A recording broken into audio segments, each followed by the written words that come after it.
নমস্কার বন্ধুরা, তোমরা সবাই কেমন আছো? আশা করি তোমরা সবাই ভালো আছো। তো চলে এলাম একটা নতুন ব্লগ নিয়ে তোমাদের কাছে। তো আজ আমি চলে এসেছি টিউশন পড়াতে সকালবেলাতে।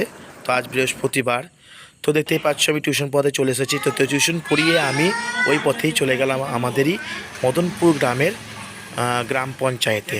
তো গেলাম ওখানে, বিশেষ কারণ হচ্ছে সেখানে মানে আমার ছোট মেয়ে যে রেশন কার্ড সেটা হয়নি, তো তার জন্য বিশেষ করে যাওয়া তো করাবার জন্য। তো যাই হোক, তোমাদের এই পাশে একটা প্রাইমারি স্কুল আছে, সেটাও তোমাদেরকে একটু দেখিয়ে দিলাম, আমাদেরই মদনপুর পুবরা প্রাইমারি স্কুল। তো যাই হোক, কিছুক্ষণ ওয়েট করলাম, ওয়েট করার পর যথাযথ অফিস খুললো। তো বাস কালে গেলাম বাড়িতে। তো বাড়িতে স্নান টান সেরে বউকে আর মাকে এবং সাথে আমার ছোটো মেয়েকে নিয়ে চলে গেলাম আমাদেরই পাশের পাড়া গোসাই পাড়া বলে একটা জায়গা আছে, সেখানে গেলাম মহাপ্রভু দর্শন করতে। তো মহাপ্রভু দর্শনও করলাম এবং সেখানে মহাপ্রভুর দর্শন করা হয়ে গেল। তারপর আমরা খেতে বসে গেলাম। তো প্রসাদ খেলাম, তারপর প্রসাদ খেয়ে বাড়ির উদ্দেশ্যে রওনা হলাম। তো যাই হোক, এসে দেখছি কিছুক্ষণ পরে দেখছি বৃষ্টি শুরু হয়ে গেছে, তাও তোমাদেরকে একটু দেখিয়ে দিলাম। তো খুবই জোরে বৃষ্টি পড়ছে।